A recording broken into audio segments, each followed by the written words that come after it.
Hello there, you amazing people, and welcome to the Amazing Action Comics podcast, where we are all about independent comics. I'm one of your hosts, Angel, with John Pepe. How's it going, Angel? Holy shit, it feels like it's been forever. It kind of has. It has. And you know what? I'm going to put all the blame on me. So the last couple of weeks have been super hectic. And so we just had to skip. And, I asked John to step up and do the podcast solo, but he felt the dynamic would just be missing. It would have been awesome. It would have been awesome. Yeah, and I praise him for that. Because, you know what? Sometimes people just want to, they'll step up knowing that they fucking don't have the whole heart in it, and they'll fucking just crash. And it would have been good to see you crash, but I'm glad you freaking declined. There's a whole audio hour of that from about a year ago on my other podcast where I tried to do it solo for an hour and it was just not good. One of the things, and why you brought me in too, was that, when you're reviewing a book, it's better to have that back and forth. Otherwise, you're just kind of talking in a void, right? And yes. We have a good interaction, and I always love bouncing things back about books between the two of us. So yeah, that one day I was just like, I can't do it. So, I was like, oh my God. No. I was like that hour by myself that one time on my other thing. I was like, I can't do it anymore. No. Well, it's all good. We got there. I'm surprised you didn't blame it on the family.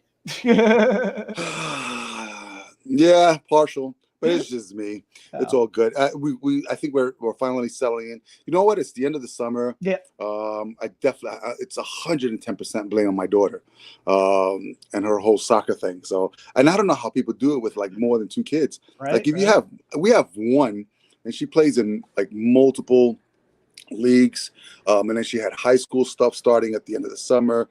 Tryouts and all that stuff, and then it's full on, and I'm like, fuck it. People that have like 2 or 3 kids that are all playing sports or doing something, like I feel guilty if I'm not at practices are all right, but like if I'm not at a game. So if you're a parent of multiple kids and you got games going on at the same time, you have to do sort of like rock, paper, scissors to see who's going to go to which game and stuff like that. So yeah, it's like having 3 cats. Yeah, well, cats don't have soccer matches, so that's it. The soccer match. So, but they fight for your attention, so they know which one you love the most. Oh yeah. We brought the third cat in, and the integration is going a little slow. Hulk is a little. He's not crazy about the new cat. He just wants to smash everything. hit her. So the good news is that high school is off. I think all kids are back in school, so everything should be kind of sort of like going back to normal. Yeah. And I think we're going to find a new time slot on Fridays in the mornings, which I think hopefully will work. Yeah. With that. So all right. With that being said, we are back. So look for us weekly. We're back in, and we're starting with the indie comic review. So we have a couple of books that I was going to say Phil Bros. That's okay. It's okay. I still expect to hear it at the beginning. So. Oh man. So yeah. So you got a couple of books that you read and just want to quickly go over because they're worth mentioning. Yes. And then we'll go right into the books for this week. Sure. Which would be for September 8th or September 6th actually, because today is the 8th. All right, yeah, rock and roll. So really quick, from last week, I believe there was a new book from Massive or Whatnot, which is now Massive.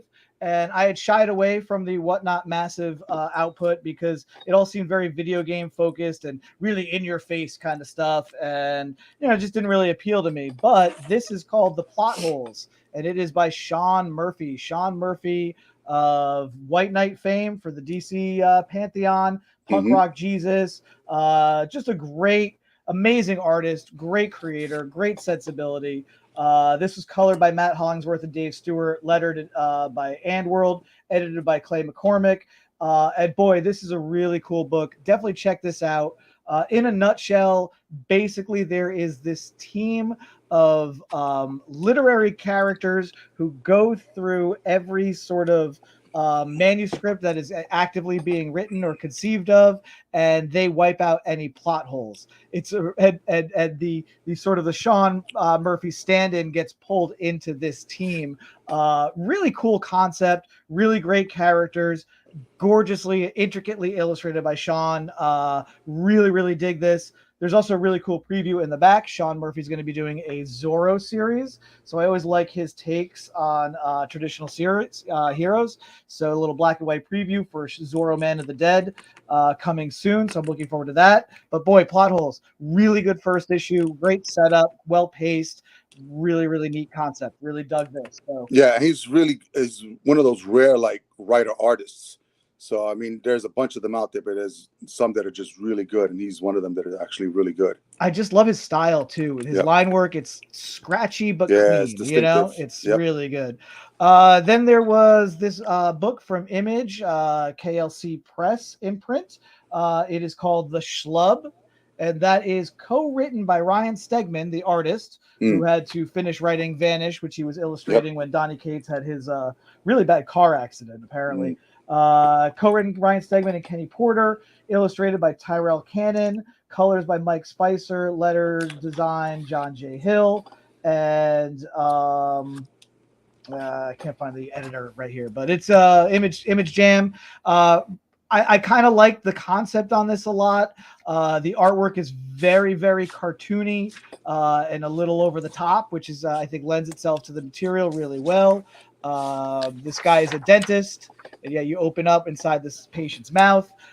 He is very much a schlub, and it's sort of like a body swap thing, like, you know, that was really popular in the 80s when dads would swap bodies with their sons and moms would swap bodies with their daughters, and they would have to, a confusion would ensue. Very Freaky Friday, but a twist. So this is sort of like a reverse Captain Marvel, Shazam kind of thing, where the schlub winds up entering into the body of the hero and really just is not built to be a hero mentally, and just I don't know, the really good setup, really quick issue.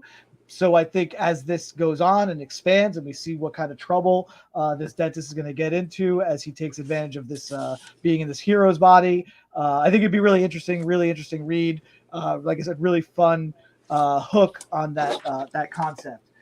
Finally, and I'm already calling it, man, book of the year, Dwellings. Dwellings. Okay. So when you had me do some some of the podcasts while you were on vacation, because I didn't want to review anything by myself, my friend Tom Palmer Jr.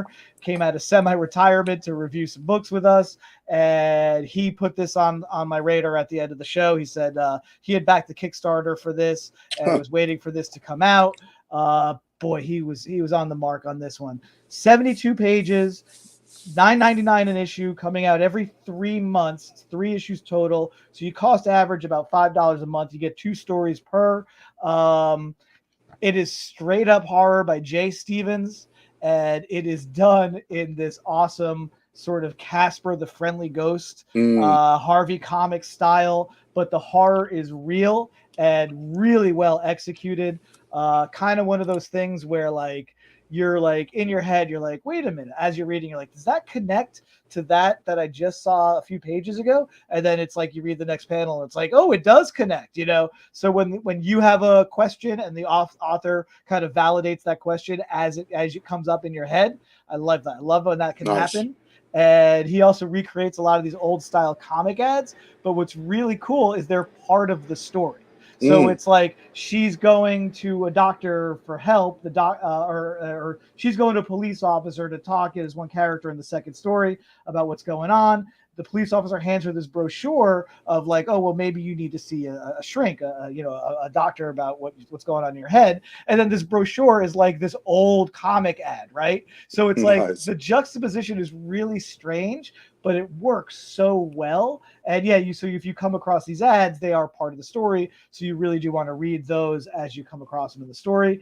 Also, one of my favorite things about this is it gave me a new term for crows. I will forever now be calling crows Halloween eagles. So there you go. Dwellings from Oni Press and Jay Stevens. It is a winner. It is just such a great book. Again, if you like horror and cutesy art, definitely do it. But do bear in mind, it is definitely not for kids or cowards, as it says right up there. There you go. So. All right, cool. Well, you got me intrigued because I had just like flipped through it and I was like, oh, I don't know if I want to read another kid's book, but I totally missed the concept on that one. So yeah, I'm gonna have to go back and read that one. It is not a kid's book. It is not a kid's book at all. That's great. All right, cool. All right, so we're kind of caught up on the last couple of weeks there, guys. There is some good stuff out there. Now we're moving into the books for this week, which is September 6th. And I think we have 3 books on deck. So I'm going to let you start so I hit the middle of the sandwich and then you can finish off. All right, very good. So I'm going to start with this from Dark Horse called Tear Us Apart. Great cover. I love that. This is co-written by actor Jay Baruchel and Van Jensen. Van Jensen did a bunch of a lot of stuff for DC, I think during the late New 52 Rebirth era. Jay Baruchel, actor, he was in, I think, This Is the End and a bunch of other stuff. We've always said if they ever made a big budget version of that independent movie I did 20 years ago called Stash, Jay Baruchel would be playing my part if they. He's a big budget version of me. Illustrated by Alessandro Michelli, lettered by Tyler Esposito, edited by Brett Israel, and assistant editor Sanjay Dharawat.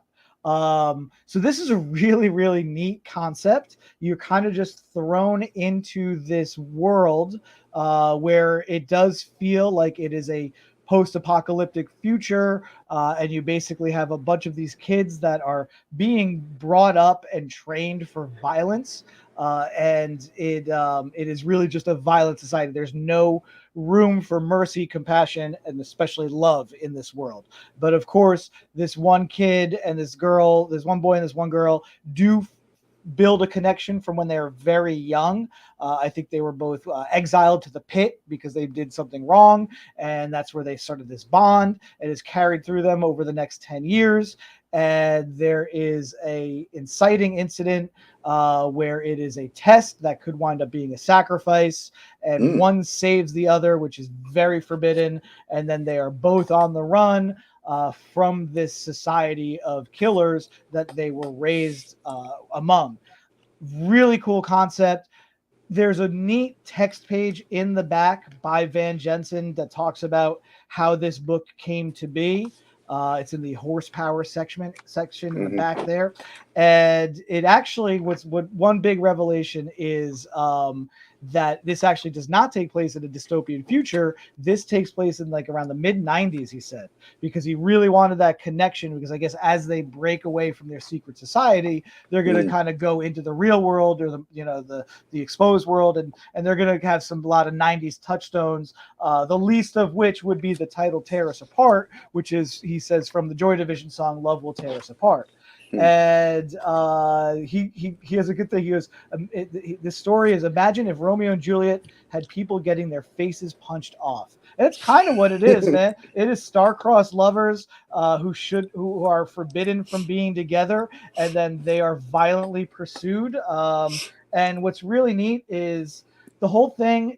Color scheme is this sort of gray, blue, white, tone. The artwork is great. There's a lot of great movement and kinetic energy in the art. And then anytime there's blood, that's what you get. You get all these splashes of blood. So it's great because this kind of reads like a flashback.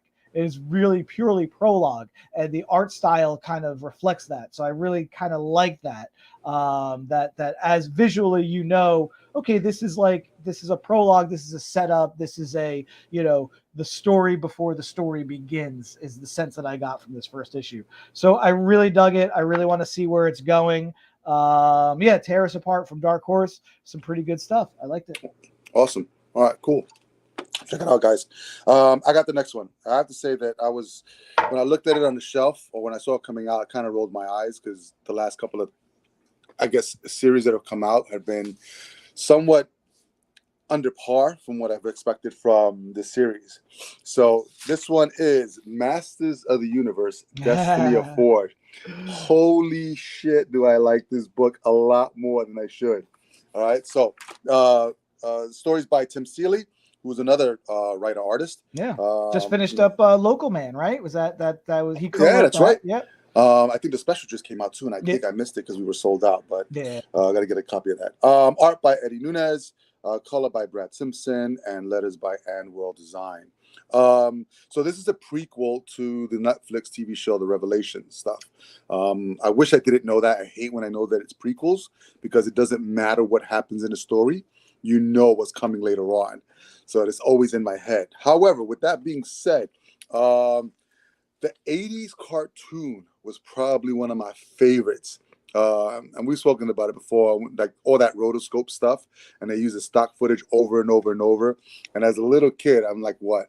It came out in 80s, mid 80s, right? Early to mid 80s, yeah. So I'm about 10, 11 years old at that time. And just every time it was on, just watching it. So if we look at the art in here, the art itself is really it emulates sort of like that 80s style, but more updated to now. So if we take the art from the 80s and we just kind of step it up just one notch, and that's what we're looking at in this book, which I love. I don't like when they just make the art just something completely different from like the original itself. So this is sort of like to me an homage to that 80s style in the art. So Eddie did a really great job capturing the essence of each one of the characters. The designs, I mean, He-Man looks ridiculous, just awesome.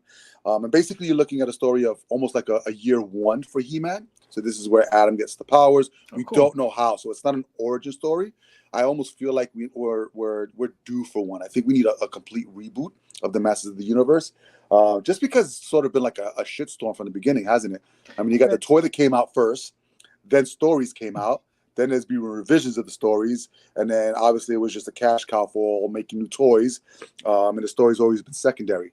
So I think it's a good opportunity to kind of like step back and sort of give us an origin reboot of the character, and then make these stories that come out of it.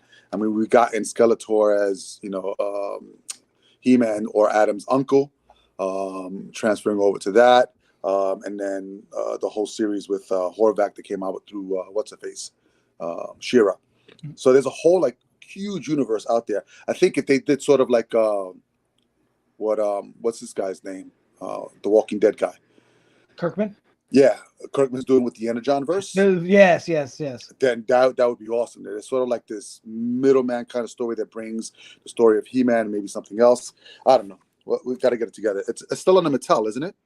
Mattel does still have the He-Man license, yeah. So, and this is from Dark Horse. So, I mean, Dark Horse has been doing some great stuff. And so, whatever they license out stuff, I really like what Richardson's doing over there. So, he's got a really good, set of creators on this particular book. But like I said, you're looking at a prequel to Revelations. If you've seen it, if you haven't seen it, basically you have sort of like this year one story of He-Man. So, he's kind of green at everything that he's doing. And he's kind of balancing learning how to be Adam and He-Man while keeping his secret. Because obviously we know that it's the sorceress, Man-at-Arms, and Orko that know who he is.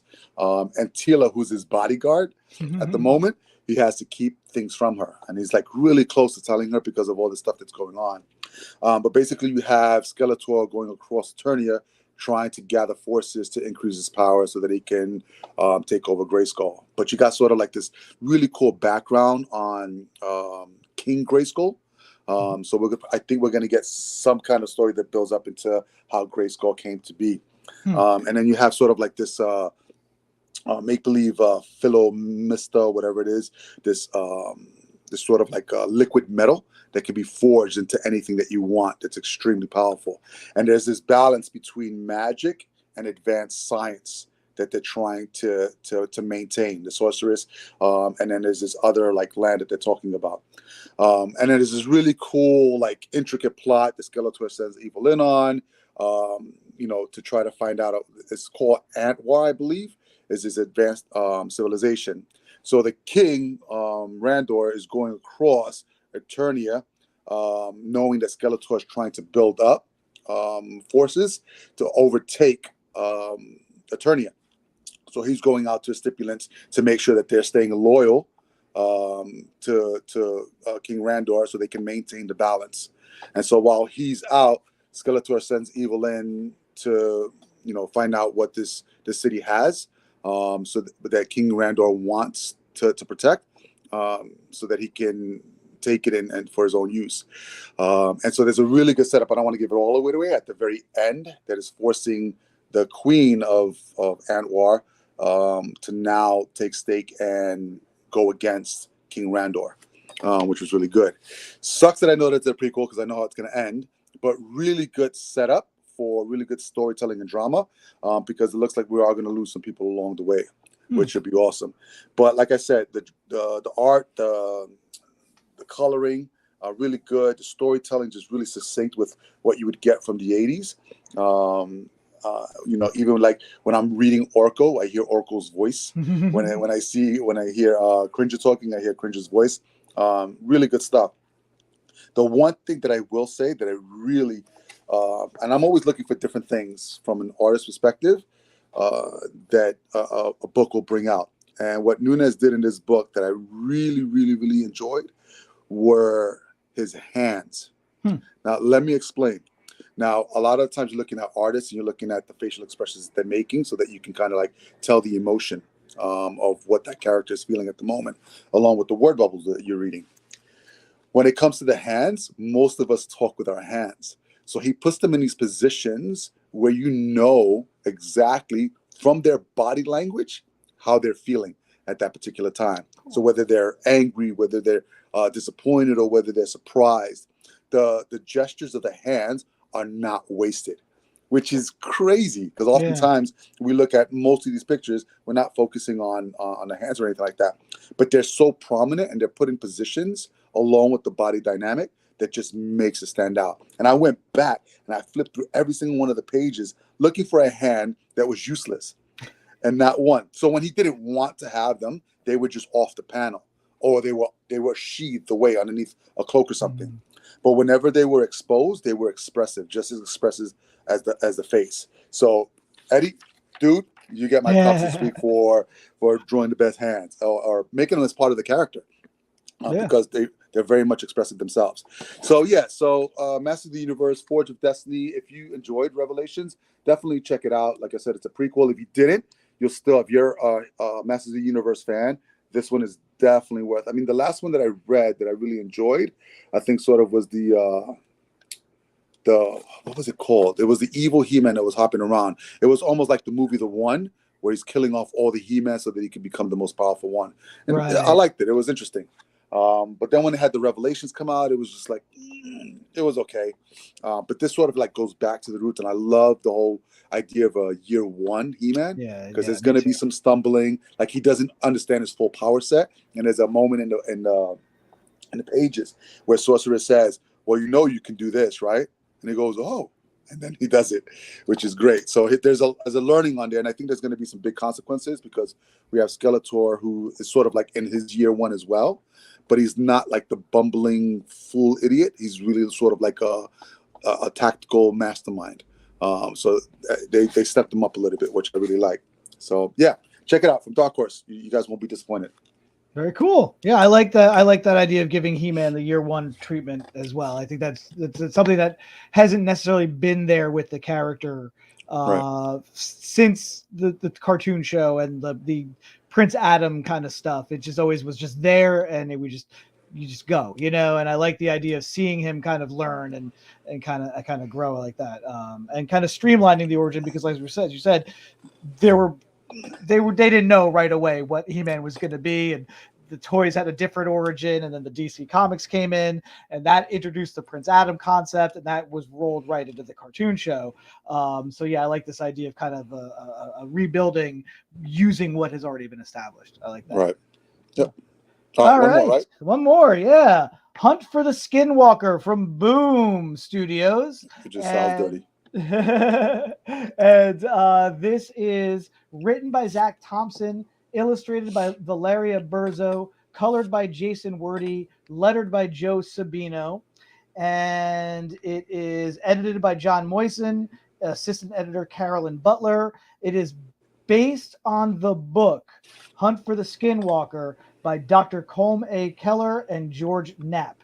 And Keller and Knapp actually have a text piece right at the back there that sort of explains what this is. So Skinwalker Ranch is a very famous thing in paranormal community, right? There are many, many shows and documentaries all about Skinwalker Ranch. This is bringing it back to the book that those guys wrote about 20 years ago that introduced people to what was going on at Skinwalker Ranch. So this mostly takes place in 1996. You have a rancher who buys this ranch and is, you know, basically him and his wife put all of their savings into buying this ranch. This is like their last chance to do something, and they go all in, and all sorts of weird things start happening on this ranch, including what it looks like to them are, you know, UFOs, right? Cattle mutilations were a big part of this, and just all sorts of weird, creepy stuff going on.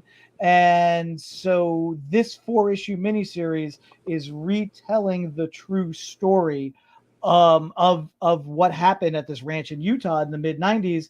And it even has a flashback back to 1977 that sort of establishes that there has been something weird and off and wrong about this ranch for decades.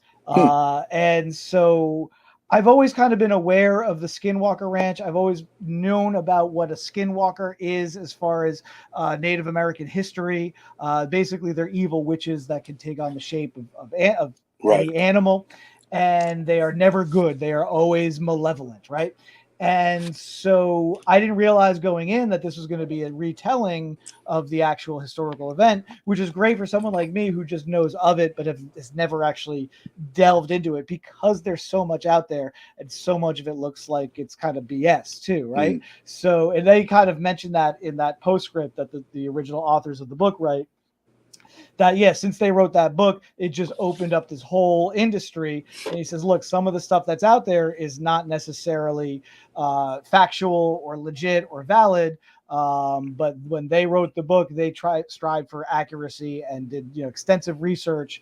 And so again, this is a new presentation of this old story in comic form, and it works, man. It does really work. It is the art is sufficiently atmospheric and moody. The coloring works really well. The art style reminds me very much, you know, they color change for the flashbacks to that sort of like sepia thing, and then, you know, really popping in the modern day. The alien ship designs are really neat, and just the weirdness is captured very well in the art. Reminds me a lot of the art in I Hate This Place. So it's kind of interesting that I Hate This Place was sort of like a Skinwalker Ranch type story on steroids.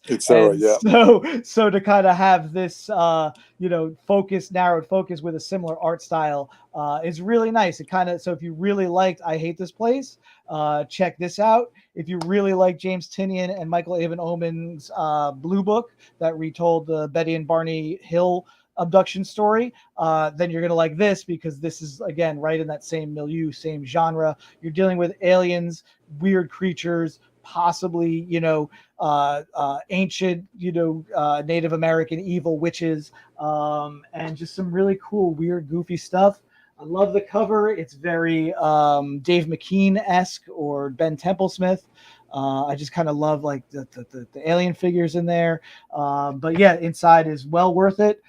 Again, if you only have a moderate interest or knowledge of the Skinwalker Ranch stuff, or are heavily steeped into it, you're going to want to check this out. Cool. All right, sounds good, bro. Yeah. All right, so there you have it. 3 good books that we recommend for this week. I'm just glad they were good. You got Tear Us Apart from Dark Horse. You've got Masters of the Universe, Forge of Destiny, also from Dark Horse, and Hunt for the Skinwalker from Boom Studios. Yeah, so we'll definitely be back next week. We've got some great stuff going on as well over here at Amazing Action Comics. I just got word from Justin the other day that Julian is almost done with the second part of Red Hyena. Cool. Which I'm really excited about, because there are 2 40-plus pages of 2 parts of a book. So he's been really going at it, and we're up to it's 8, but it's volume 2, issue 3. And Randy's trucking along as well. So we're hoping to have these stuff done by October and out there. So definitely visit AmazingActionComics.com to stay up to date on that stuff. Subscribe to the podcast if you like what you're hearing. We're going to be back every week now at our new day and time. So 9:00 on Fridays, unless John decides to change his mind, and then we'll do something else. Or I oversleep. I'll probably oversleep at this hour. We'll see how it probably. If you're a creator and want to come onto the podcast to promote yourself and or something that you got going on, AmazingActionComics.com/podcast. Fill out the forum. John and I would love to have you on. Make sure you visit AmazingActionComics.com. Stay up to date on everything that we got going on. And most importantly, please go to your local comic book shop, support them so they stay in business, so we can keep reading comics and we can keep doing this every week.